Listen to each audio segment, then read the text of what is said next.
Moshe Rabbeinu, Moses, our teacher, gives the Jewish people a song. This is the song that in last week's Parsha is alluded to when Moshe says to the people, "V'ata kisvu lechem et ashir hazos sima b'fihem." This is the song that we're supposed to place in our mouths. Even according to the Ramban, Nachmanides in the 13th century, who writes that this song is a shir hakol ba, that everything's in it. I don't know. I can just say one thing that's in it that I love. Hazino Shemayim Adaber, Moshe Rabbeinu says to the people, let the heavens be my witness, and let the land bring a testimony. And then he says, Ya'arov kamatar likchi. May my lekach, may my teaching have the strength, the arof, like the word oref means like it can, the way that rain can push back, right, can break something. Let it come down with strength like rain.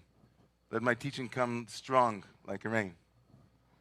And then he says the exact opposite in the other part, in the next part of the verse. He says, Tizal katali marti. And then let my teaching be like drip, like dew.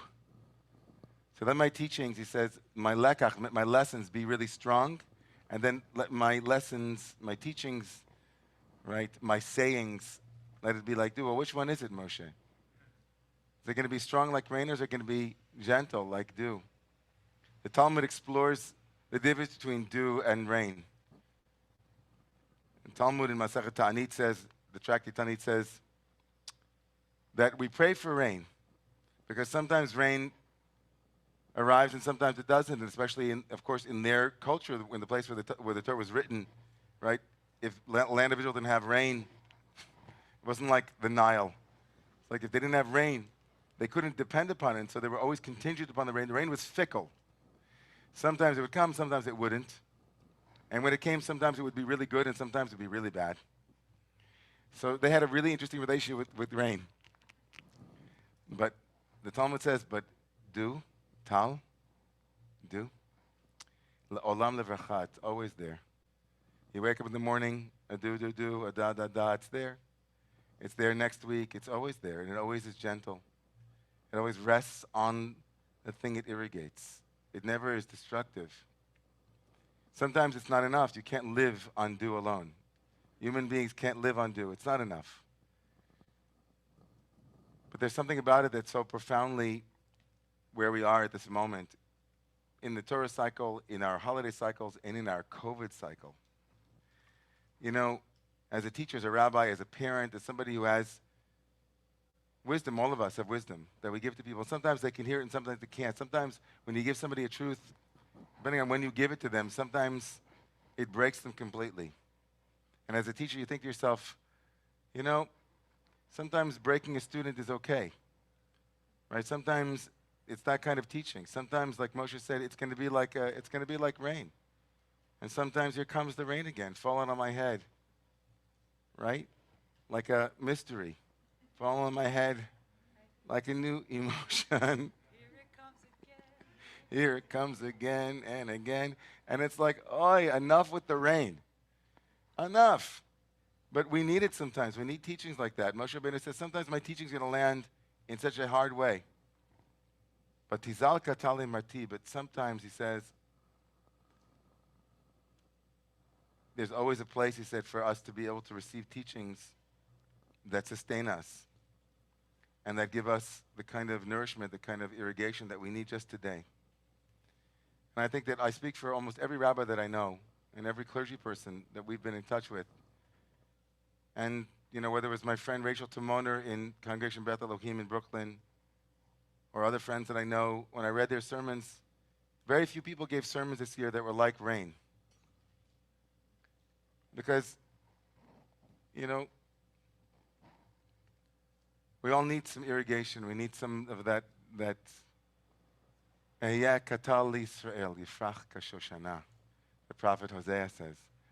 And that's when we named our son Tal, that was the verse. I will be like dew, God says, for the children of Israel, that they might bloom like a Shoshana, like a rose, like a lily. So I feel like that today. I want this teaching and the teachings that you received over Rosh Hashanah and the teachings that are in this subtle place in your own hearts that you have been gleaning, that are to be like dew, to be in a way to give you the kind of freshness and the kind of sustenance that isn't harsh like the rain, it isn't fickle like the rain, that's constant and consistent. And I think that in Ramamu and in other communities like Ramamu, I think over the last 18 months, we were all very humbled. We're humbled by how little a community can do and also how much it can do. How remarkable it was. I think there was one rabbi that I spoke with that said, like, where is everybody? They were all like, one person came. Amazing. Wow, we had 10 people in the room.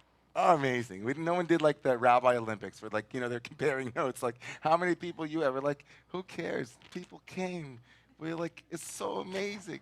This human was there. Ugh, unbelievable. Look, there's Asher Chaim. There's Sarah, like, Ana Luisa's in Mexico City. Oh, my God, I think that we became so aware that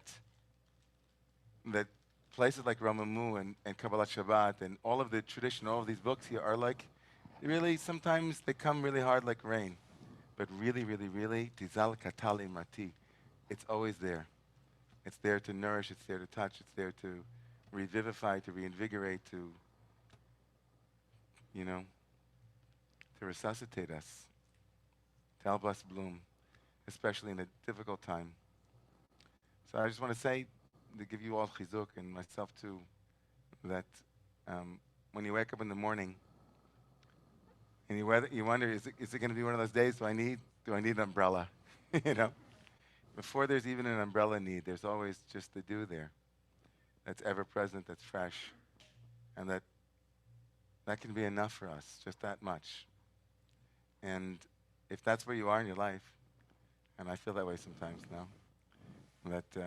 and God bless us with that awareness that Moshe and other teachers in our lives, their words are there for us, and their presence is there for us to lift us up and to give us the strength to go on another day, another week, another month. And with that chizuk, we should be blessed, God willing, a year from now, on this exact Shabbat. We'll see a lot of Ehyeh Katal Yisrael Yifrach. We'll see a lot of blooming. Amen. A little bit of Torah brought to you by Torah.